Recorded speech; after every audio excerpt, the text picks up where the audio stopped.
kami sudah mirip Tarzan belum?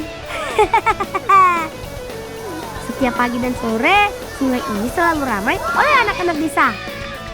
Meskipun tidak terlalu tinggi, kami tetap harus waspada. Pegang kuat tali ayunan, kemudian lihat posisi saat mendarat. Jangan sampai jatuh ke tempat dangkal atau mengenai teman.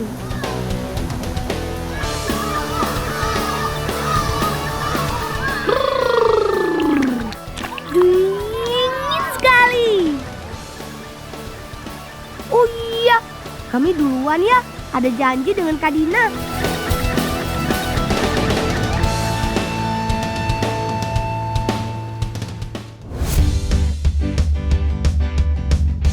Serinan Hana Keber. Semoga selalu sehat ya teman-teman. Kami sedang buru-buru nih. Mau panen labu bersama kakak. Kak, mulai kan itu karena kak. Ini nih, kini porak pedah nih, bantu kakak molo kini kita panen. Oh iya, pagi ini kami bersama Kak Fitra mau memanen labu kuning. Oh iya, namaku Selamat ya. Si Bolang dari Desa Uma Besi, Kecamatan Gajah Putih, Kabupaten Bener Meriah, Provinsi Aceh. Ada 2 macam labu yang kami tanam di sini. Labu bulat dan labu lonjong. Semuanya ini berukuran besar-besar. Kata kakak, buah labu bisa tumbuh 350 gram per hari.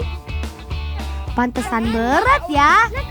Tumbuhnya cepat sekali sih.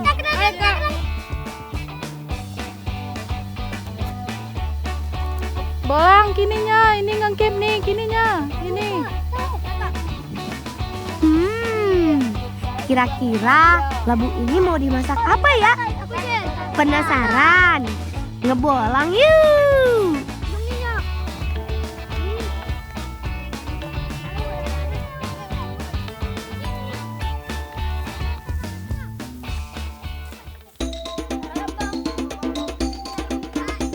Nah, sebelum dijadikan kue, labu ini harus diolah dulu. Labu harus dibakar.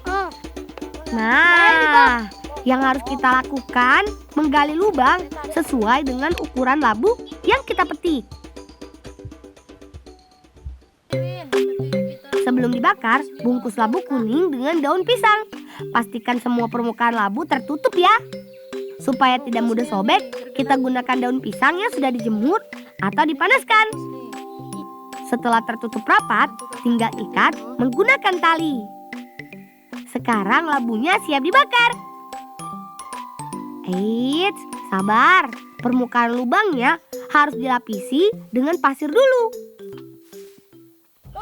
Masukkan labu ke dalam lubang yang telah dilapisi pasir.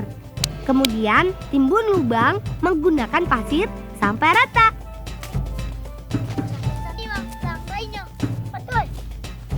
Ayo Hilmi, Koidi, masukkan semua labunya.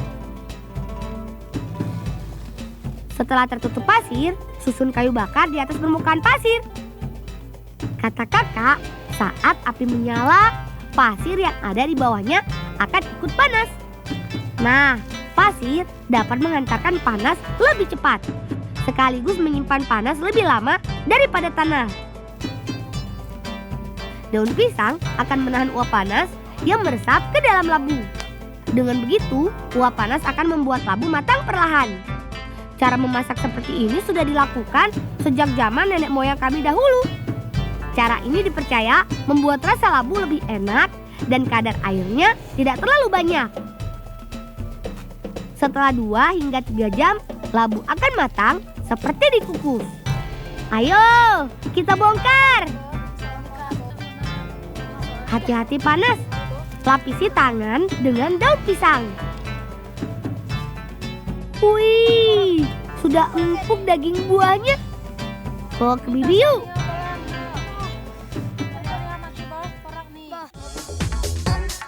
Hilmi, Koidi, kalian bantu bibi tumbuk beras ketannya dulu ya. Sekarang bersihkan dulu ya daging labunya. Belah labu untuk mengeluarkan biji yang ada di dalamnya. Keluarkan biji sampai bersih ya. Ambil daging buahnya. Setelah dibakar, daging buah labu menjadi lunak. Ayo Sedang, kita tumbuk labunya menggunakan jengki, alat tumbuk tradisional khas Aceh. Biasanya, jengki digunakan untuk menumbuk biji kopi, tepung beras, dan menghaluskan berbagai bahan makanan seperti labu ini.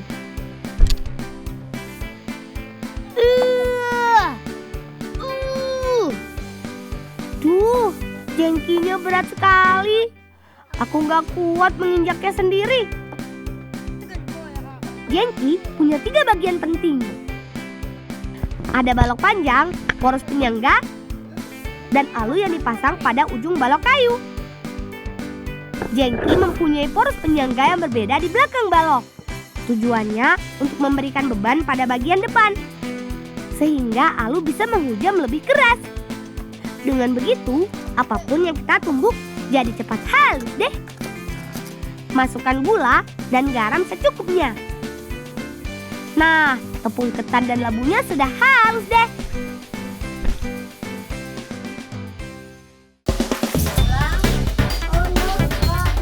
Bibi akan menjadikan labu ini sebagai isian dari kue timpan. Timpan merupakan salah satu jenis kue basah khas Aceh. Bahan utamanya ada tepung ketan, gula pasir, garam, dan air. Untuk pewarna alami, kami menggunakan ubi ungu, buah naga, dan daun pandan. Nah, karena timpan yang akan dibuat 4 warna, kami harus memisahkan bahan pada tempat yang berbeda. Pertama, masukkan pewarna ke dalam tepung ketan. Kemudian larutkan gula pasir dan garam secukupnya pada air hangat. Kemudian masukkan dan aduk adonan. Ingat, jangan terlalu banyak airnya. Uleni adonan hingga kalis, alias kenyal dan tidak menempel. Jadi rupanos nanagah. Lebih hegnas penan kagak tempo iko ini lebih letihnya kah? Oh, tanya aku les makan batu ini. Ternyata buat kue nggak semudah yang dibayangkan. Kami sih taunya cuma makan aja. Adonannya sudah siap. Ayo kita bawa ke Bibi Eva untuk diisi dengan labu. Sebelum adonan timpan dibungkus, siapkan daun pisang yang sudah layu. Daun pisang bisa layu dengan dijemur sinar matahari atau supaya praktis bisa dipanggang di atas api seperti ini.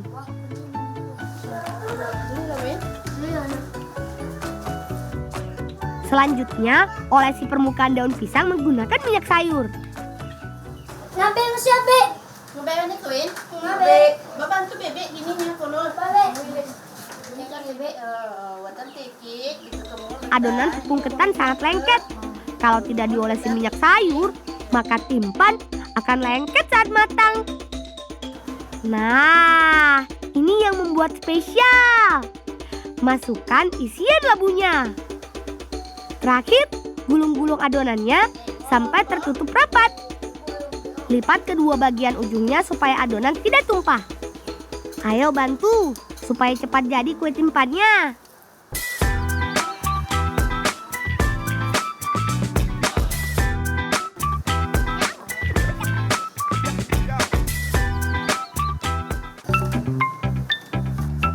Selanjutnya, timpan akan dikukus menggunakan panci pengukus. Susun timpan yang rapi supaya muat banyak. Kemudian, letakkan panci di atas api sedang. Dengan api yang bagus, timpan akan matang dalam waktu 20-30 menit. Oh iya, timpan ini mau dibawa untuk acara adat. Penasaran mau cobain timpannya? Ikuti petualangan kami selanjutnya. Ngebolang yuk! Ayo semua semangat! Hari ini warga desaku mengadakan acara kejurun penutup berume atau upacara adat penutupan masa tanam padi. Selain membawa kue timpan, Warga khususnya petani padi juga membawa rantang masing-masing yang berisi berbagai makanan untuk dimakan bersama. Nah, yang kita arak ini namanya pepantaran. Pepantaran ini sebagai simbol dan nantinya berfungsi sebagai rumah untuk menjaga sawah. Ayo paman-paman, sebentar lagi sampai. Acara ini wajib diikuti oleh para petani yang menanam padi. Setelah tiba di lokasi, acara akan dipimpin oleh kejurun belang.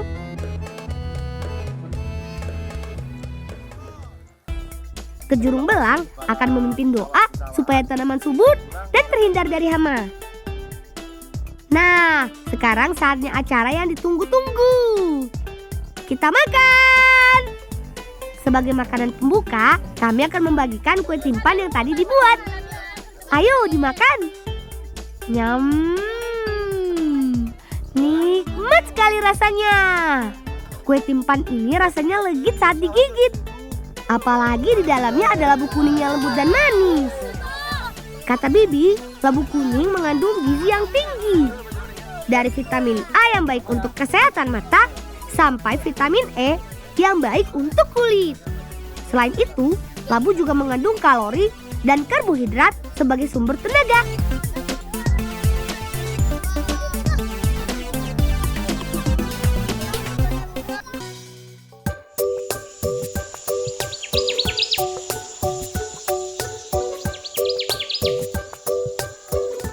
Ayo Sedang, kita petik terongnya. Hilmi, Koidi, petik yang banyak ya. Teman, kami bersyukur sekali dilahirkan di negeri yang tanahnya subur seperti di sini. Segala jenis tanaman dapat tumbuh subur, mulai dari padi, kopi, sayur, dan buah-buahan. Salah satunya terong. Terong dapat kita panen setelah berusia 70 sampai 80 hari. Kemudian dapat dipanen terus dengan jeda waktu 5 hari. Teman, walaupun terong berasal dari India dan Sri Lanka, tapi terong pertama kali dibudidayakan di wilayah Tiongkok dan Kamboja. Budidaya terong dilakukan bahkan pada zaman prasejarah, tepatnya abad ke-5 sebelum Masehi. Baru kemudian menyebar sampai ke Eropa pada abad ke-14. Dalam bahasa Inggris, terong disebut eggplant. Nama ini diduga muncul karena terong putih yang tersebar di Eropa sering dikira telur ayam karena bentuknya yang mirip. Oh iya, terong juga termasuk keluarga beri loh. Padahal bentuknya nggak mirip kan? Tapi coba lihat bijinya yang kecil-kecil. Mirip dengan stroberi bukan? Terong itu buah apa sayur hayo? Menurut buku IPA yang aku baca, terong itu termasuk jenis buah-buahan. Karena terong tumbuh dari bunga dan memiliki biji. Nih, Sedang kau dapat. Terus ayo. Tak kita kenal jika mita. Kata kita buku keran yang bolang.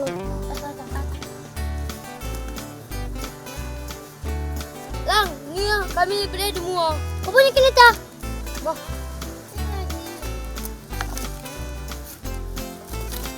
Kau yang ngegenap kayak kak Soa. Oh ngegenap nih dek, ngedeli nih. Tah kita jual ke bibik nentah. Kakak. Tah tos manisan ga? Tah. Ajaran suang tah. Totoy. Wah, manisan. Asik. Kalian juga mau tahu bagaimana cara membuat manisan terong? Ngebolang yuk.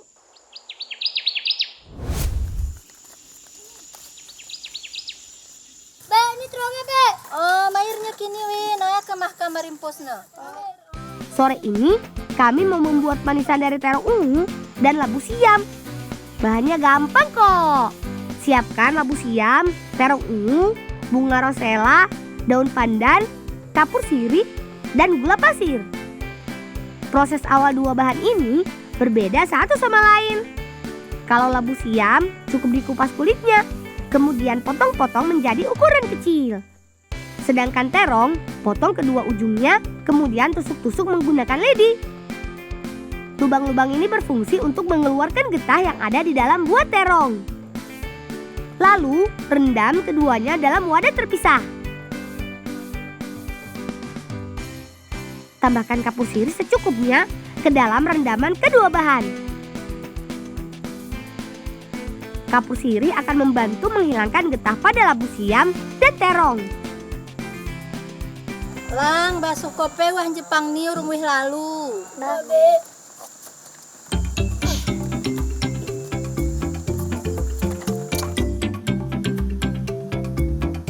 Supaya getahnya benar-benar hilang, kami harus mencuci kedua bahan ini dengan air mengalir. Buang air kapur dan bilas dengan air yang baru.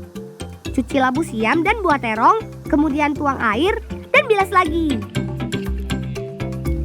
Lakukan beberapa kali supaya getah benar-benar hilang.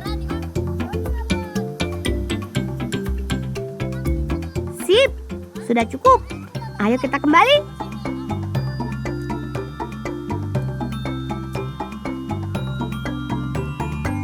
Untuk terong prosesnya belum selesai. Potong-potong terong menjadi lebih kecil. Kemudian rendam kembali ke dalam air. Untuk memastikan getahnya benar-benar hilang, peras dan tiriskan potongan terong.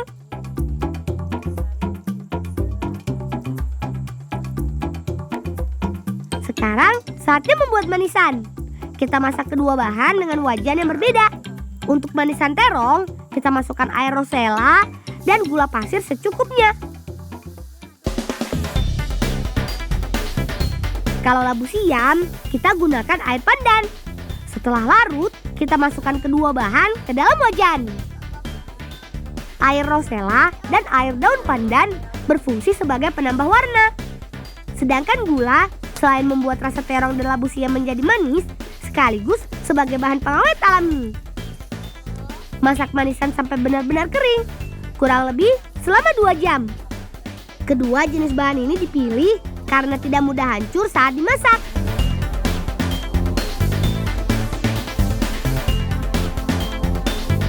Bim salabim, sudah jadi manisannya. Ayo kita angkat. Sabar dulu, manisannya mau kita olah lagi. Kita mau buat bohrorum isi manisan. Bahannya mudah kok. Selain manisan, kita cuma menyiapkan tepung ketan, pewarna dari rosella, garam, dan kelapa parut. Gampang kan? Untuk isian bohrorum, potong-potong manisan menjadi kecil-kecil. Supaya tidak lengket, potong memakai sendok dan garpu saja. Lalu buat adonan dari tepung ketan, air rosella, dan garam secukupnya. Aduk sampai adonan kalis. Sambil menunggu adonannya jadi, jangan lupa siapkan kelapa parutnya. Buat bulatan sebesar bola pingpong, kemudian isi bagian tengahnya dengan manisan.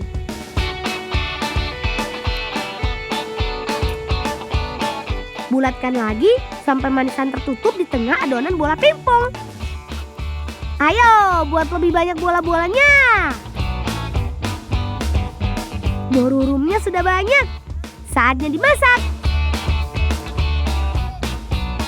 Supaya tidak lengket, rebus bola-bola bohrorum ini ke dalam air.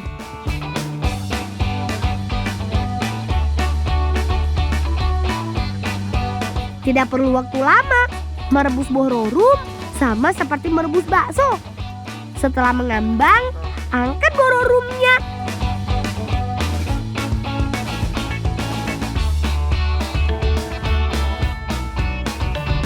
Supaya tidak saling menempel, tiriskan langsung ke parutan kelapa.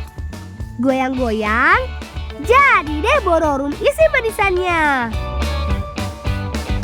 Hayo, kalian jadi tim manisan terong atau tim manisan labu siam? Dijamin dua-duanya manis dan lezat. Saatnya makan. Bohrurumnya legit sekali. Bohrorum sama seperti klepon yang biasa kalian kenal. Menjadi berbeda karena diisi dengan manisan buah terong dan labu siam yang manis. Bikin lagi nih. Ayo, coba juga manisannya. Setelah berubah bentuk menjadi manisan, ternyata rasa buahnya yang getit sudah tidak terasa lagi. Yang tersisa hanya rasa manis dan kenyal. Mau dimakan langsung atau dijadikan isian bororum, manisan ini tetap enak. Nah, petualangan kita telah usai. Tetap jaga kesehatan dan kebersihan ya teman, supaya kita terhindar dari virus dan penyakit yang ada di sekitar kita.